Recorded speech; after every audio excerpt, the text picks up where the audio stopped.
It's time to get dangerous. We're going to talk Magic, baby. Yeah, we're going to talk keys to the game coming up here on Locked On Sooners.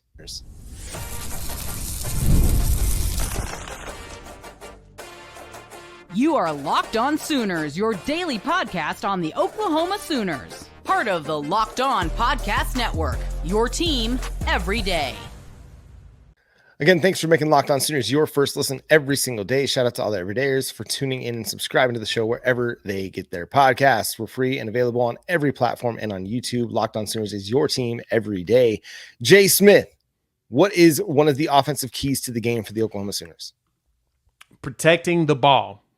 We talked about it last segment. One thing is you got to make sure that you have a good time of possession. You got to have the ball, but protecting it as well while they're on offense. Turnovers are something that you can't afford in this game right now, especially while you're still ramping up. You're still trying to figure out the offense. You're still trying to get things going. And so holding on to the ball, not making silly mistakes, not doing silly passes, not doing silly laterals. Make sure that you're as tight as possible on the offensive side. Now, from there, I do want some risks to be taken here, John, but you don't want them to be the ones where it's not a chance of actually getting it. You want to try deep, but you want to make sure that it's your wide receiver catching it or it's going out of bounds. But if anything, protecting the ball. What's one of the keys do you see for the Sooners in this game? Yeah, I think they got to get the passing game going early. I think you've got to find a way to get Michael Hawkins in a rhythm in this game and put Texas on notice that, hey, we're going to throw the football and we're going to come out attacking you. You've got to figure out a way to get your guys in space and get them the ball down the field. You can't live 5 yards within the line of scrimmage. You cannot do that. You've got to be able to push things down 15 yards or more down the field to stretch the defense out, get them off the line of scrimmage. That way you can run the ball. And Michael Hawkins, when he decides to run, has more room to run when, there's safeties in the back, playing 15 yards, 20 yards deep, because you have to be concerned with the passing threat. If they're not concerned with the passing threat, it's going to be much like the Michigan game. They're going to load the box. They're going to take everything away, and they're going to make the quarterback beat you. There's going to be opportunities in this game for Michael Hawkins to do just that, because he's a better thrower than Alex Orji is. He's a better thrower than the other guy that Michigan rolled out there is. Yeah. he's a better thrower than those guys. He's absolutely better. So it's going to take pushing the ball down the field. It's going to take taking advantage of some of those one-on-one opportunities that you get on the outside. And we saw against Auburn 2 weeks ago that they were able to do that. When the opportunity strikes, strike.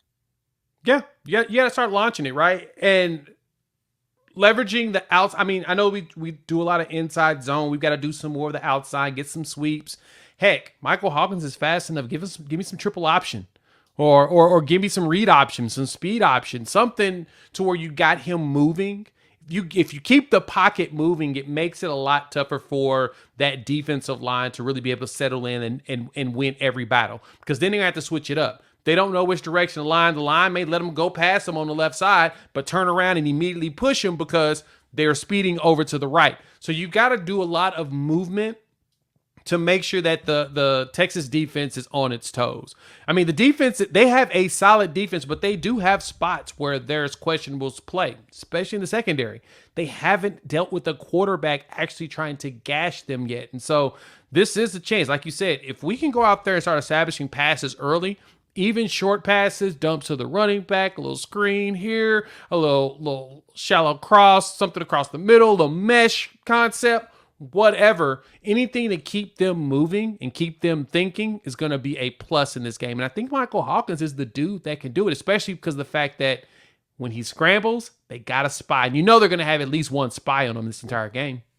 Right, but that just opens up opportunities for everybody else. If they're so focused on Michael Hawkins not beating them with his legs, then that's going to create opportunities for them to do some things off of that. You're going to be able to run some play action, run some bootleg stuff where then he can just dump it off to a Taylor Tatum, work into the flat, or a Bauer Sharp work into the flat, and then create a big play off of that, because they're going to be so concerned with that naked bootleg where then he can just take off and run. So they'll be watching that, but it's an opportunity, right?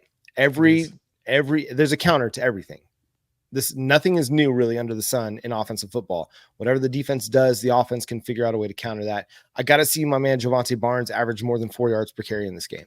The run game averaged more than 4 yards a carry against Auburn as a collective, but my guy was 3.4 yards per carry. Again, it was improved from the Tennessee game. It was solid. It kept them in better situations offensively than what they were against Tennessee when they were in a lot more longer down and distances. Even at 3.5 yards per carry, they were getting to 3rd and 5. They were getting to 3rd and 4. It was still better. Now I need to see him take that step up and go to 4 yards per carry. Honestly, I need to see him have like a Jalil Farouk game. Yeah. For a running. Yeah. Game. Go out. He actually does. Get 130 yards rushing, take the pressure off of the offense, and really set the tone for the offense. As much as obviously they got to get the passing attack going, but they got to get the running game going with better efficiency as well.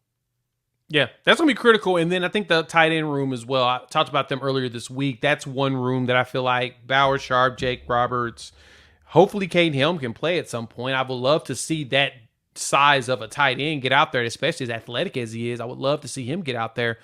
It's going to be key to getting them established early, especially across the middle. Use those big bodies to set some not only quote-unquote screens, but box some dudes out and catch some passes across the middle just to keep the chains moving. The biggest thing here is that you don't have to always get chunk plays. Sometimes you just got to nickel and dime your way through. Mm-hmm. Make it be the slow knife. The slow knife always gets people at the end, right? So if you just slowly just work your way, just chip away and chip away, chip away and chip away, and then boom, get a big play out of it, because you eventually will. The defense is going to get gassed. And again, I still feel like that the entire team's going to be overlooking us, and they're looking at Georgia next week. Yeah, well, and there's not really been anything from the Oklahoma offense consistently enough to feel like it's going to be a big problem. So it's going to be easy. That's a warning, right? Yeah. Other than Michael Hawkins' speed, I don't think Texas is going to be coming into this worried a whole lot about much. Oh, not at all. But I think that's it's an opportunity for Oklahoma to surprise them, and especially if they're able to find some success early in the game, go on a nice 8 to 12 play drive to open the game and get some points on their first drive of the game. That could really set the tone for the team. Getting that offensive line healthy, I think it does create opportunity for them to be better and to be more efficient offensively. And that's really what you're looking for. You're just looking for more efficiency, because again, they created several drives. They had, 3 scoring drives. If I want to say that like that, not really drives, but you got the Michael Hawkins field goal drive in the third quarter. They got another field goal later in the game. Obviously they got the touchdown early in the game, but find more efficiency where they can create longer drives and sustain those drives so they can have a better chance at putting points on the board. Yeah, it's 100% about having the ball as long as possible. Again, Vanderbilt beat Alabama by getting them in a time of possession of 42-17. Even if you don't have the same amount of talent as your opposition, if you can hold the ball for that long, all you're going to do is exhaust them at some point. And that is exactly what Vanderbilt did in that game. They just ran the ball. They did a little trickery here or there. They basically played their offense based upon the concepts that the defense provided them. That's all we got to do in this game. If we do that, I think we'll see success. I can definitely see we hit the prediction that I think I'm a half of this game. And we got to get a little bit of Michael Hawkins Sooner magic, some Magic Mike, of course, some Magic Mike in the first ever start for an Oklahoma true freshman quarterback inside Red River. Got to get a little bit of magic going in this game. Hey, last time Texas played a true freshman quarterback in Red River Showdown, it was Caleb Williams back in 2021, and a lot of magic happened. So we're not going to sleep on the magic. We're not going to sleep on Sooner magic in this game. What's the defense got to do? They're going to have to do a lot.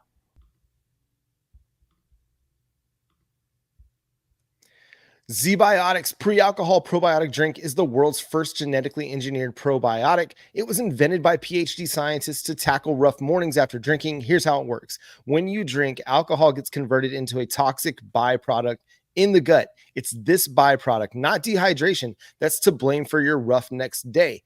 Pre-alcohol produces an enzyme to break this byproduct down. Just remember to make Zbiotics your first drink of the night. Drink responsibly, and you'll feel your best tomorrow. Look, I won't lie. I was a bit on the fence about pre-alcohol initially, but then while hanging out with some friends, getting ready for the fall season, I gave it a shot, and believe me, it's the real deal. So step 1, drink pre-alcohol. For best results, make pre-alcohol your first drink of the night. drink responsibly. Make sure you pace yourself, hydrate, and get a good night's sleep, and then enjoy tomorrow. Wake up feeling refreshed and ready to take on the day. Go to zbiotics.com/lockedoncollege to learn more and get 15% off your first order when you use Locked On College at checkout. Zbiotics is backed with a 100% money back guarantee. So if you're unsatisfied for any reason, they'll refund your money, no question asked. Remember to head to zbiotic.com/lockedoncollege and use code lockedoncollege at checkout for 15% off.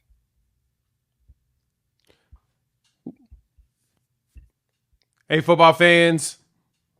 Time to go ahead and get in this season and get some big returns with FanDuel, America's #1 sports book. So if you get a hunch while watching one of the games, you want to check out some live stats, look at the play-by-play stuff, you can see all of that in the exact same spot where you place your bet. Oklahoma's still sitting at a 14-point dog in this game. There's an opportunity to go out there and maybe make a little money if Oklahoma pulls the upset.